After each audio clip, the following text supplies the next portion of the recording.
जय गुरु जी। शुक्राना गुरु जी। सारी संगत को जय गुरु जी। संगत जी, क्या आज आप भी बहुत तकलीफ में हैं और आपको लगता है कि सारे दरवाजे बंद होते जा रहे हैं? तो चलिए इसी पर एक अंकल जी का सत्संग सुनाती हूँ, जिसमें उन्होंने इस बात को बहुत अच्छे से एक्सप्लेन किया है। ये सत्संग पूरा ज़रूर सुनिएगा, आपको बहुत अच्छे आंसर्स मिलेंगे। तो चलिए अंकल जी का सत्संग सुनाती हूँ। संगत जी, जिंदगी का सफ़र हमेशा एक सा नहीं रहता। कभी धूप है तो कभी छाँव, लेकिन कभी कभी जीवन में ऐसा तूफान आता है जो हमारा सब कुछ उड़ा कर ले जाता है। हमारा जमा जमाया काम छिन जाता है। हमारी बरसों की मेहनत एक पल में राख हो जाती है। उस वक्त हमें लगता है कि भगवान ने हमारे साथ बहुत बड़ा अन्याय किया है।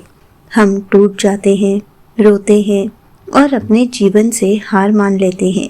हम यह भूल जाते हैं कि जब एक मूर्तिकार पत्थर पर हथौड़ी की चोट मारता है तो पत्थर को बहुत तकलीफ होती है, लेकिन उसी तकलीफ से गुजरकर वो पत्थर एक पूजनीय मूर्ति बनती है। हमारा बुरा वक्त भी वही हथौड़ी की चोट है जो हमें अंदर से मजबूत बना रहा होता है। मैं भी एक ऐसे ही कठिन दौर से गुजर रहा हूँ। मुझे भी ऐसे लगता है कि मेरे सारे रास्ते बंद हो गए हैं, लेकिन तब भी गुरु जी पर मेरा अटूट विश्वास है।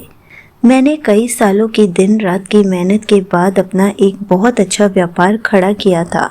सब कुछ बहुत बढ़िया चल रहा था, लेकिन फिर समय ने ऐसी करवट ली कि रातों रात मेरा सब कुछ छिन गया।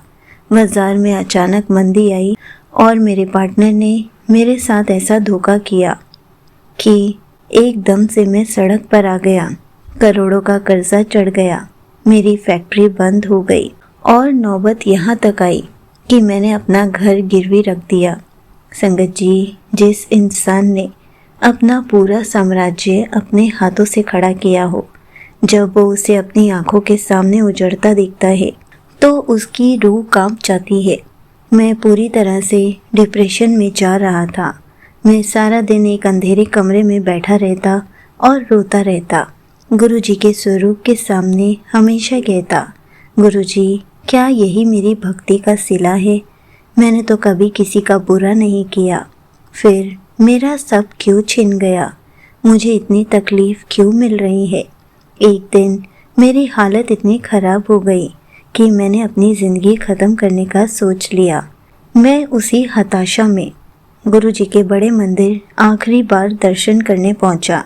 संगत जी, जब इंसान की हिम्मत पूरी तरह टूट जाती है तब महाशिव उसे अपने सीने से लगा लेते हैं। तभी बड़े मंदिर में एक बहुत ही प्यारा भजन चल रहा था कि आपकी कृपा से सब काम हो रहे हैं। संगत जी, वो भजन सुनते सुनते मुझसे रोका ही नहीं गया और मैं रो पड़ा कि गुरुजी, आपकी कृपा से सब काम चल रहे थे, लेकिन अब सब कुछ बिगड़ गया है। गुरुजी के दर्शन करने के बाद मैं घर आ गया। संगत जी, घर आकर मैं सो गया क्योंकि घर पहुंचते पहुंचते बहुत लेट हो गया था। और जब मैं सुबह उठा तो मैंने सोचा कि मैं एक बार और कोशिश कर सकता हूँ। एक बार बिल्कुल नए क्षेत्र में शून्य से शुरुआत कर सकता हूँ। इस बार मुझे पुराने धोखे और पुराने तजुर्बे ने बहुत चालाक और मजबूत बना दिया था। और फिर गुरुजी ने मेरा हाथ थामकर मेरे दिमाग में यही थॉट डाला कि इस बार और कोशिश कर, मैं तेरे साथ हूँ। मैंने फिर से कोशिश की, लेकिन इस बार मैंने पार्टनरशिप में नहीं बल्कि अकेले काम किया। महज 3 साल के अंदर मैंने अपनी नई कंपनी को इतनी ऊंचाइयों पर पहुंचा दिया कि वो मेरी पुरानी फैक्ट्री से 10 गुना बड़ी थी। मैं जो भी काम करता गुरुजी का नाम लेकर करता, हमेशा गुरुजी को साथ लेकर चलता। जिस बुरे वक्त ने मुझे सड़कों पर ला दिया था, उसी बुरे वक्त ने मुझे ये ज्ञान दिया और ये ताकत दी कि मैं एक बहुत बड़ा उद्योगपति बन गया। और मैंने गुरुजी का शुक्राना किया क्योंकि ये सब गुरुजी ने ही करवाया है। संगत जी, मैं बस इतना ही कहना चाहता हूँ, अगर आज आप भी किसी बहुत बड़ी तकलीफ़ में हैं, आपका कोई काम बिगड़ गया है या आपको लग रहा है कि आपकी ज़िंदगी में कुछ नहीं बचा, तो अपनी ज़िंदगी को ख़त्म करने का मत सोचिए। एक बार शांत दिमाग से गुरु जी के बड़े मंदिर जाइए। वहाँ आपको बहुत सुकून मिलेगा, वहाँ आपको बहुत शक्ति मिलेगी और उसके बाद गुरु जी आपके लिए एक नया द्वार खोल देंगे। आपका हाथ थामकर आपको इतनी ऊंचाइयों तक लेकर जाएंगे कि आप खुद हैरान रह जाएंगे। संगत जी, गुरु जी हमारे साथ जो भी करते हैं वो किसी न किसी कारण की वजह से करते हैं, इसलिए हमें कभी भी हार नहीं माननी चाहिए, हमें कभी भी निराश नहीं होना चाहिए। जब गुरु जी हमारे लिए कुछ करते हैं, चाहे उसमें हमारा नुकसान हो रहा हो, तब भी हमें गुरु जी की रज़ा में राज़ी रहना चाहिए, क्योंकि क्या पता गुरु जी की प्लानिंग उससे बढ़कर हो। अभी नुकसान हो रहा है, बाद में आपको उसका दुगना तिगुना वो दे देंगे। बस हमें अपना अटूट विश्वास बनाए रखना है, गुरु जी से असीम प्रेम करते रहना है, हर पल उनका शुक्राना करते रहना है, कभी भी नेगेटिव नहीं होना है, हर पल पॉजिटिव रहना है, क्योंकि गुरु जी ही अपनी सभी संगत को मुश्किल से लड़ने की अपार ताकत देते हैं। सबके बुरे वक्त को उनकी सबसे बड़ी कामयाबी में बदल देते हैं और हर पल हर संगत को दर्शन देते हैं, उनके अंग संग रहते हैं।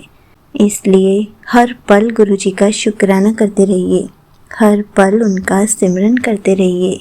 संगत जी, जब भी हम सब पर ऐसा समय आता है, हम सब सोचते हैं कि सारे रास्ते बंद हो गए हैं और हमारी हिम्मत टूटने लगती है, लेकिन हम ये कैसे भूल सकते हैं कि हम तो गुरु जी की संगत हैं।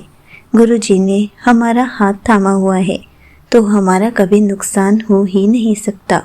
और अगर आज नुकसान हो भी रहा है, तब भी हमें हार नहीं माननी है, क्योंकि गुरु जी हमें इससे दुगना तिगुना दे देंगे। लेकिन सही समय आने पर, क्या पता अभी हमारा सही समय नहीं चल रहा, अभी हमारी कोई परीक्षा चल रही है, लेकिन अगर हम धैर्य रखेंगे, गुरु जी की रज़ा में राज़ी रहेंगे, गुरु जी पर अटूट विश्वास रखेंगे, गुरु जी से प्रेम करते रहेंगे, उनका शुक्राना करते रहेंगे, सिमरन करते रहेंगे, तो गुरु जी हमारा हाथ थाम कर हमें सही रास्ता ज़रूर दिखाएंगे, हमारे समय को पलट कर रख देंगे। हमें बस गुरु जी पर विश्वास रखना है और हर पल उनका सिमरन करना है, शुक्राना करना है। जय गुरु जी, शुक्राना गुरु जी।